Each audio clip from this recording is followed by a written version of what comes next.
এখন যে ইউরোপ আমরা দেখছি তা থেকে আগের ইউরোপ, বিশেষ করে দশম একাদশ শতকের ইউরোপ ছিল সম্পূর্ণ ভিন্ন। তৃণমূলে ছিল দারিদ্রতার কালো ছায়া। এর ব্যতিক্রম ছিল পূর্ব দিকে। বাইজেন্টাইন আর এশিয়া আফ্রিকার মুসলিম শাসিত এলাকাগুলো ছিল কৃষি, অর্থনীতি ও সাংস্কৃতিকভাবে সমৃদ্ধ। ইউরোপের সমাজ ছিল সামন্তবাদী। ক্রুসেডের পেছনে এই সামন্তবাদ যে বড় ধরনের ভূমিকা রেখেছে এ নিয়ে অতটা আলোচনা হয়নি বা হচ্ছে না।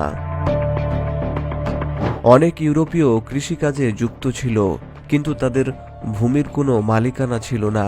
ভূমির মালিকানা ছিল সমাজের মাত্র 1% লোকের হাতে। ব্যারন, কাউন্ট ও ডিউক উপাধিধারীরা জমিগুলোতে একচ্ছত্র আধিপত্য বিস্তার করতেন। ইউরোপের এসব ভূমিতে যাদের বাধ্যতামূলকভাবে চাষাবাদ করতে হতো তাদের বলা হতো ভূমিদাস। জমির মালিকানা পরিবর্তন হলেও ভূমিদাসের চাষাবাদ ছাড়ার উপায় ছিল না। এইভাবে বাধ্যতামূলক চাষাবাদ তাদের জীবন বিষিয়ে তুলেছিল। এক পর্যায়ে শারীরিকভাবে দুর্বল হয়ে পড়া ভূমিদাসরা রোগাক্রান্ত হতে থাকে। এ যেন নিশ্চিত মৃত্যুর দিকে নিজেকে ঠেলে দেওয়া। বলা যায় এক ধরনের মিলিটারি অটোক্রেসি। অথচ সামন্ত প্রভুরা বিলাসী জীবন যাপন করত। তারা বসবাস করত আলিশান ভবনে। ভূমিগুলো দেখাশোনার জন্য বিভিন্ন জায়গায় নাইটদের নিয়োগ দেওয়া হতো। এদের প্রয়োজন ছিল অর্থ। এই নাইটদের ডাকাতি আর লুটপাটে এক ধরনের যুদ্ধাবস্থার মধ্যে পড়ে যায় ইউরোপ। এর মধ্যে কে হবেন ইউরোপের দণ্ডমুণ্ডের কর্তা, পোপ না রাজা, এ নিয়ে শুরু হয় রাজনীতি ও ধর্মের মধ্যে গৃহবিবাদ। কিন্তু ইউরোপে শুরু হওয়া নৈরাজ্য ঠেকানো দরকার ছিল।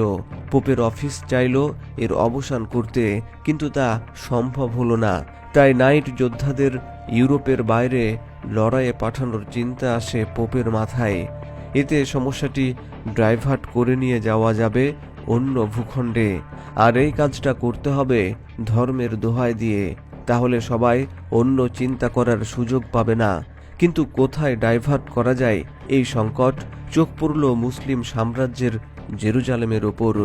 ইউরোপের চোখে যারা জেরুজালেম দখল করে আছে, লড়াই হবে তাদের বিরুদ্ধে। উদ্ধার করতে হবে যীশু খ্রিস্টের সমাধি। এমন ভাবনা থেকেই ক্রুসের ধারণার উৎপত্তি। অর্থনীতি ও সাংস্কৃতিকভাবে সমৃদ্ধ মুসলিমরা ছিল গোষ্ঠী ও রাজনৈতিকভাবে বিভক্ত। ইউরোপের ধর্মীয় নেতারা সুযোগ খুঁজল এখানেই।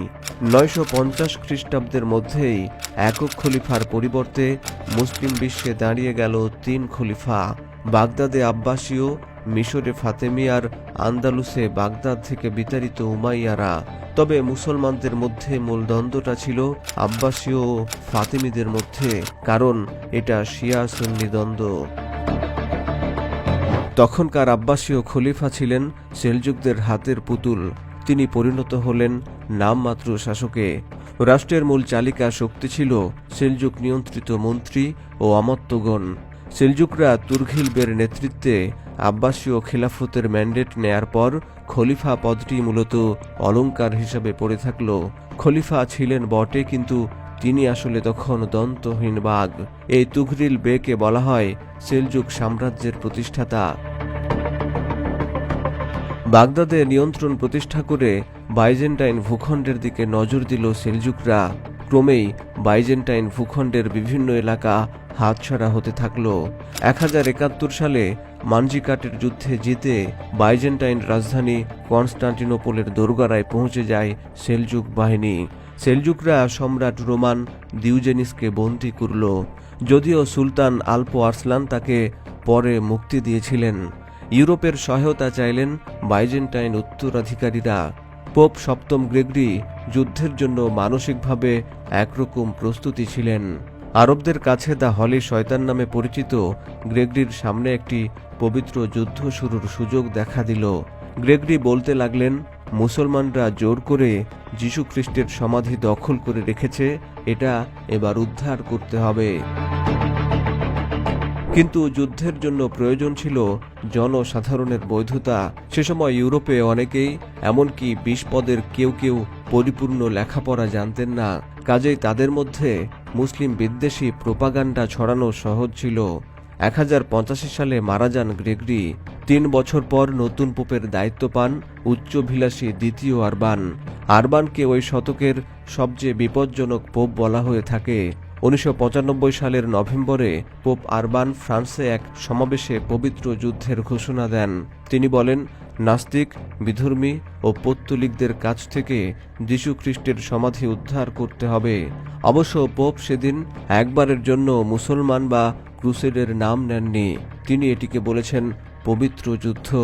ধর্মের প্রতি সহানুভূতিশীলদের জন্য পোপের ঘোষণা ম্যাজিকের মতো কাজ করল।